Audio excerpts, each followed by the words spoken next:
Hi guys. So my friend Devin, Elevator Core on Tumblr, asked me to read one of my stories. And while this isn't an entire story, it's a good chunk of one of the stories I've been working on this year. And so two notes before I start. First of all, I'm not doing the accents, even though most of the characters are supposed to have Scottish or English accents, and then one has a totally different one that you'll see here, I guess. And then another note is, so even though a big chunk of this story focuses on the character Sebastian, the actual big picture of the story is actually the main character is Thomas, and Thomas and Duncan are brothers. So, okay, I guess I'll start. Oh yeah, and also, this is one of my kind of favorite things of what I've done so far, but I still think that it can be improved. So if you have any critical suggestions, then I appreciate it. Just try not to be like super mean. But okay. Thomas led the way down the worn and mossy staircase that opened up into the street below. The stairs became shallower and eventually tapered into a ramp which flattened into the cobblestone paving of the street. Sebastian and Duncan both held lanterns, and the combined light formed a moderately effective sphere of dim yellow light through which Thomas could navigate into the dark. So far, however, the street was completely straight.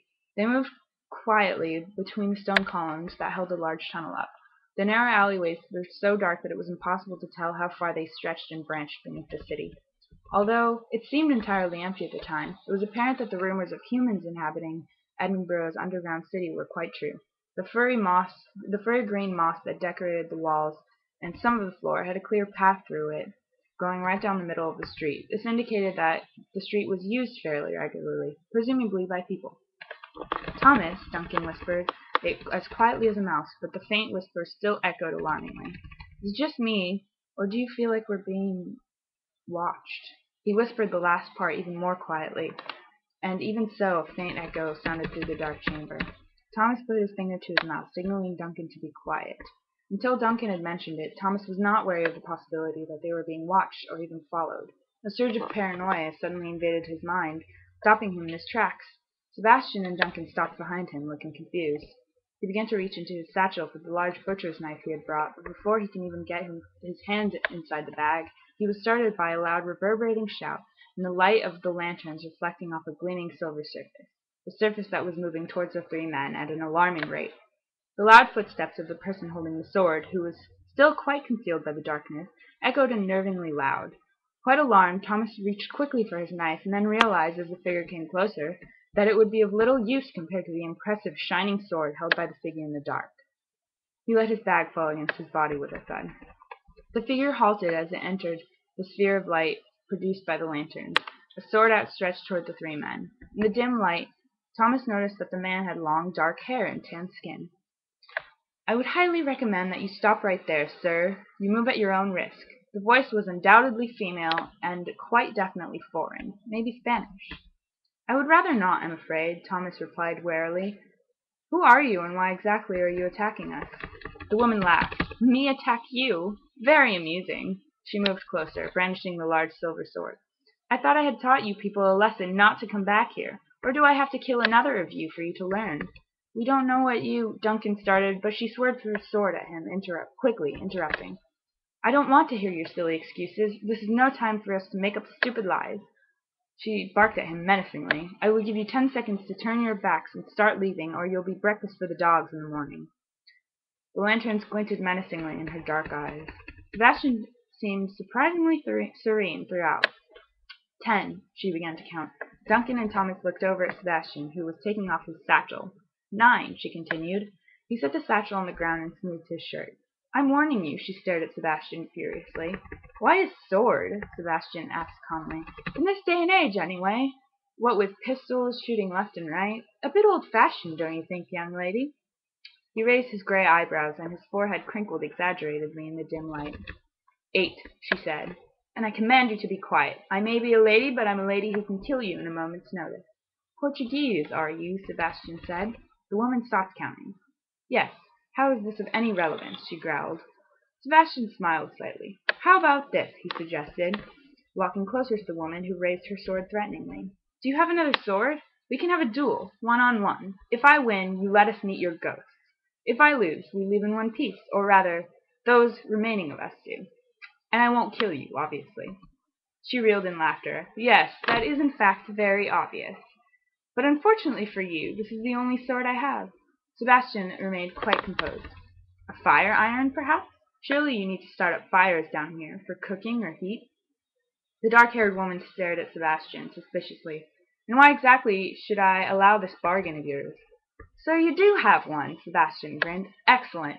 My answer, miss, is that among swordsmen, and swordswomen too, I suppose, it is considered rather cowardly to attack the unarmed.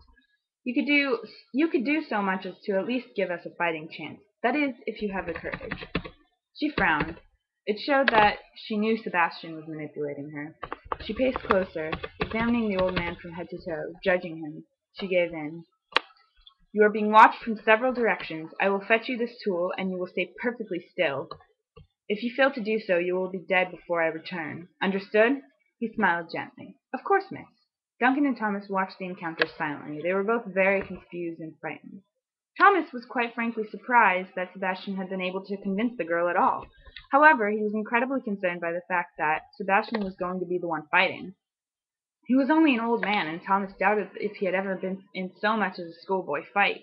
Why he had volunteered at all was a mystery.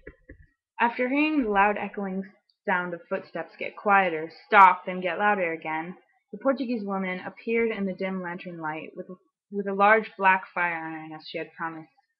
As Thomas's eyes adjusted to the darkness, he was able to see more and more clearly. Her slightly hollow face was exaggerated greatly in the dim light and intensified by her dark brows. She tossed the iron rod to Sebastian, who caught it easily and gripped it by the handle. He passed it from one hand to another, rolling up his sleeve. "Just so you know, I will not be fighting badly because you are a woman," Sebastian said. "I trust that your threats have not been empty, I suppose." "Excellent," she said, "just what I've been waiting for." A distinct vigor for battle radiated from the girl. Sebastian started the game as the long iron rod slashed through the air. It went through the woman's cascade of wavy hair, but did no damage. The woman's high-pitched laughter echoed against the soggy cavern, and she leaped in a funny dance, seeming to disappear into the murky darkness. Sebastian squinted, trying to single out a form in the black abyss, but before he could find her, the blade of the sword swung out directly towards his aging face. Thomas looked away, expecting his fine new friend to be meeting an end. But instead of a scream, what Julian heard was the clink of metal on metal, and then metal on stone, the sound of a battle. He looked back at the pair once more to see that the Portuguese woman's sword was discarded on the ground, and she was backed against the mossy stone wall. And Sebastian was holding the tip of his fire iron to her heart.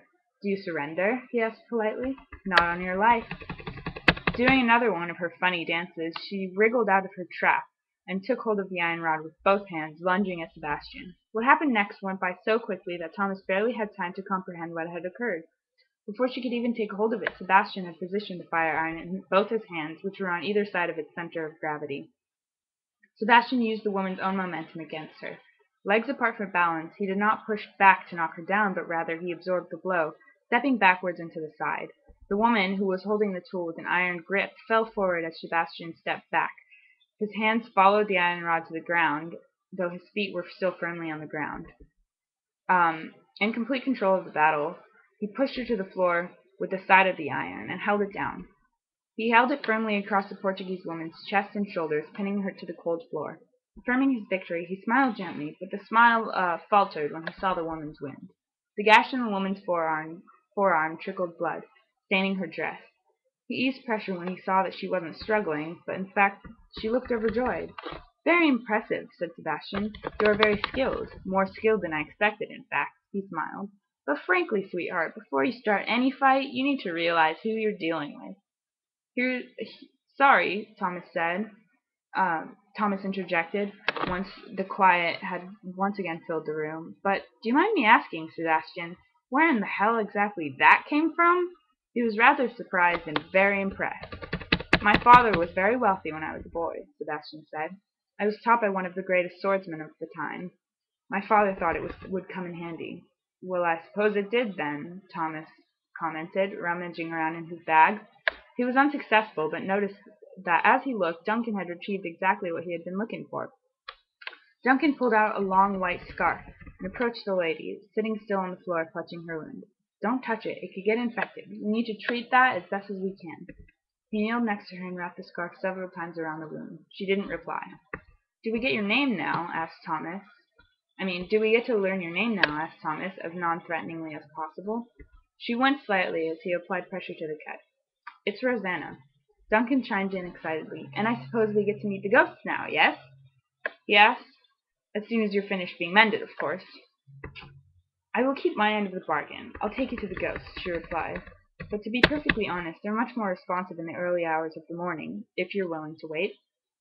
Thomas held his hand out to her and she took it. He helped to pull her up from her position on the ground, and then noticed the strange glint in her deep brown eyes. The adrenaline of battle had her intoxicated. That's it. Tell me what you think. Sorry it's so long.